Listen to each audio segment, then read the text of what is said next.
Assalamualaikum warahmatullahi wabarakatuh. Saudara-saudaraku sebangsa setanah air yang kami cintai, yang kami muliakan, yang kami banggakan.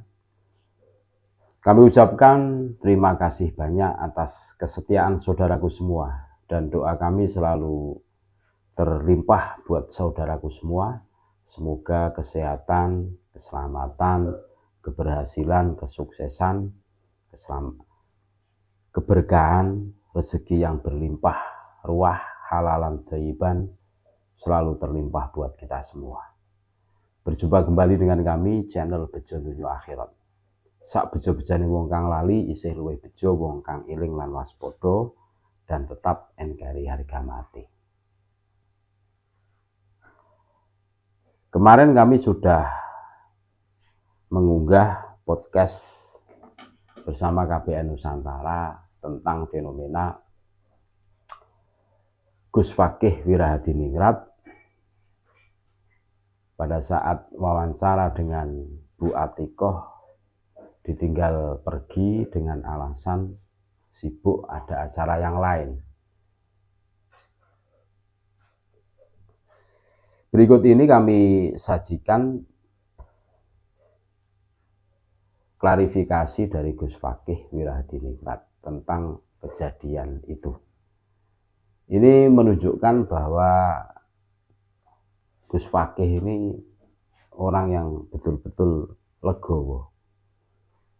Dalam cuplikan video klarifikasi ini beliau mengatakan bahwa tidak masalah karena kesibukan dan lain sebagainya, dan saya yakin Bu Atikoh adalah orang yang baik kan gitu. Kita dengarkan bagaimana klarifikasi Gus Fakih. Monggo.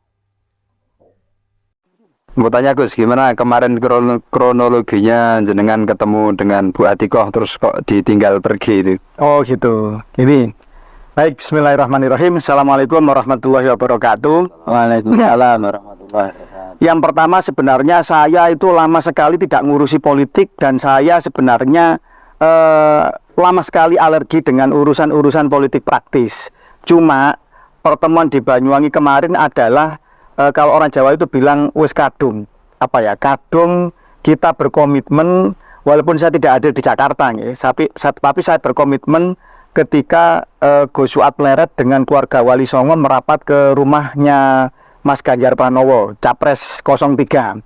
Ketika merapat ke sana kan disepakati bahwa ada komitmen-komitmen, ada kesamaan visi perjuangan dengan pasangan 03. Nah, sepulang dari sana, walaupun saya tidak hadir di Jakarta, itu beberapa orang yang bersimpati dengan 03 di Jawa Timur menghubungi saya untuk mengadakan kampanye di tapal kuda yang 03 itu lemah.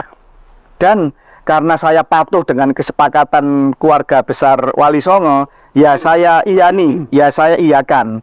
Saya keliling sama Gus Harun, Mas Iqbal, Mas Moko dari Laskar Raja Wali Songo dan kru itu keliling di tapal kuda di Blambangan, di Situbondo, Bondowoso, Jember, Probolinggo untuk mencari titik-titik yang kira-kira orang kuat berpengaruh yang mau mendukung ke 03, dan alhamdulillah mereka-mereka yang selama ini simpati dengan perjuangan kita itu mendukung, termasuk Raja Blambangan. Saya katakan pemangku adat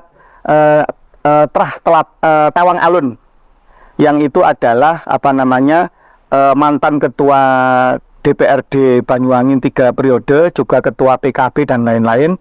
Itu sekarang sudah purna, dan beliau sebagai pemangku adat atau semacam ketua baninya Tawang Alun, Raja Blambangan di zaman era Mataram. Jadi beliau sama sepaham dengan perjuangan kita, dan itu bisa dilihat di video sebelum wawancara saya dengan Bu Atikoh.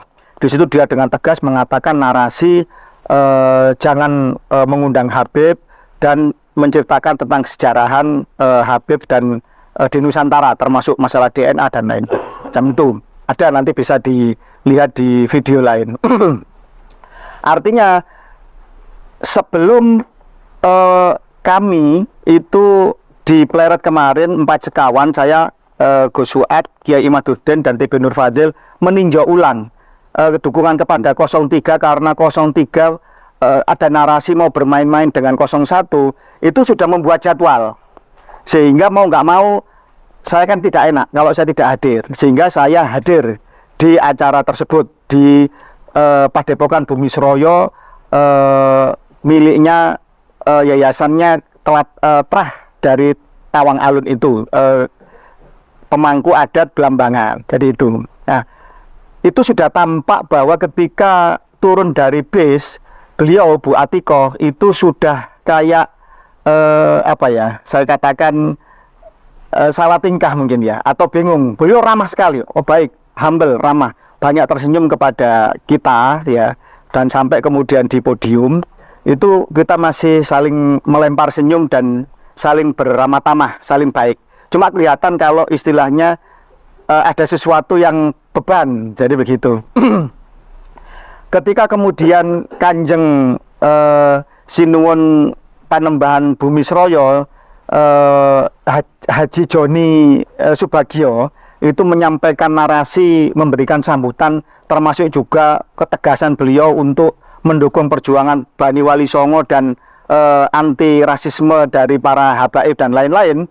Itu sudah kelihatan bahwa kaget, kelihatan sekali karena saya di sampingnya beliau. Itu Bu Atikoh kelihatan kayak nervous atau kaget, atau ada sesuatu yang tidak mengenakkan lah gesturnya semacam itu. Mungkin memang ada semacam kalau melihat Mas Ganjar yang tidak segera ke pleret atau banyak bermain-main dengan kelompok yang kita kritisi, saya melihat bahwa memang mereka masih membutuhkan suara dari kelompok habaib.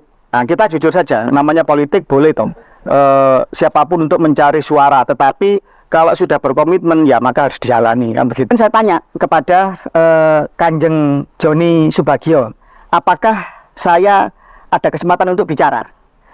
Beliau memanggil panitia dari TKN, saya kurang paham TKN lokal apa TKN pusat, tim pemenangan Mas Ganjar ya.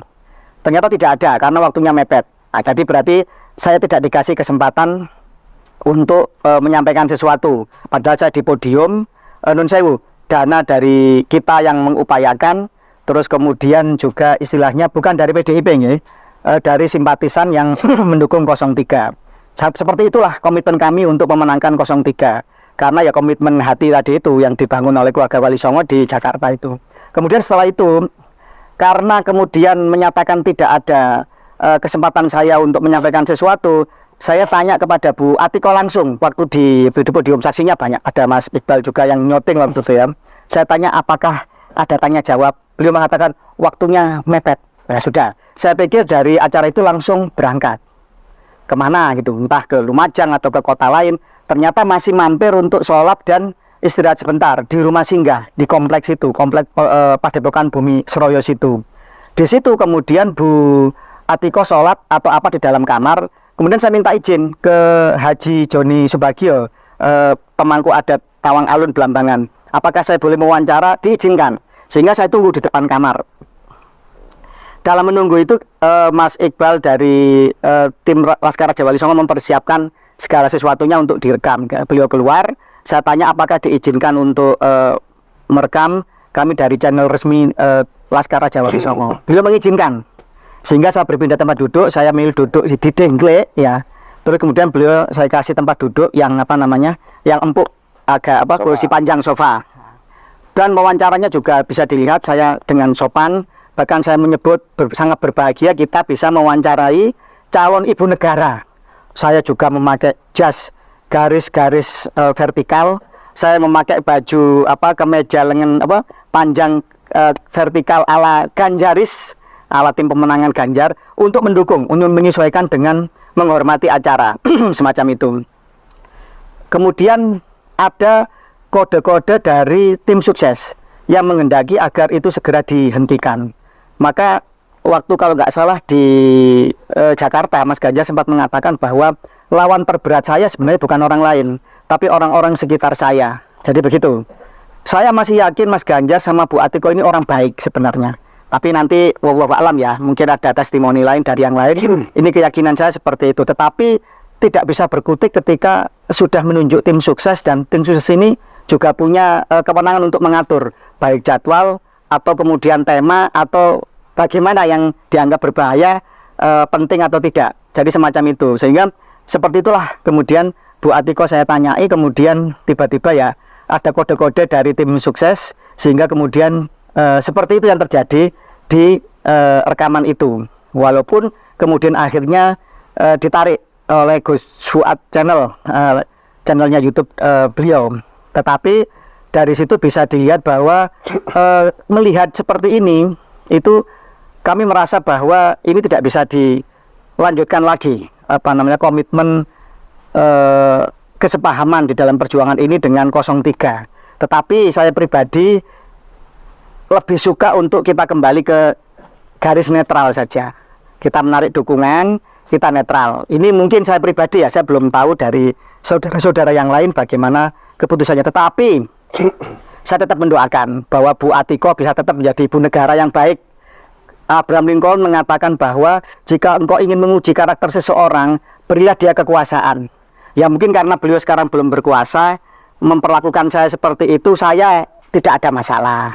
Moga-moga nanti ketika jadi, tidak ada rakyat yang mendapatkan perlakuan yang sama. Dan saya tidak akan seperti itu. Saya akan beliau orang yang baik, mungkin karena beban kampanye sehingga sampai seperti itu. Dan bagi saya itu never mind, normal-normal saja. Jadi itu yang bisa saya sampaikan. Kurang lebihnya ya nanti kita bisa diskusi lebih lanjut. Monggo.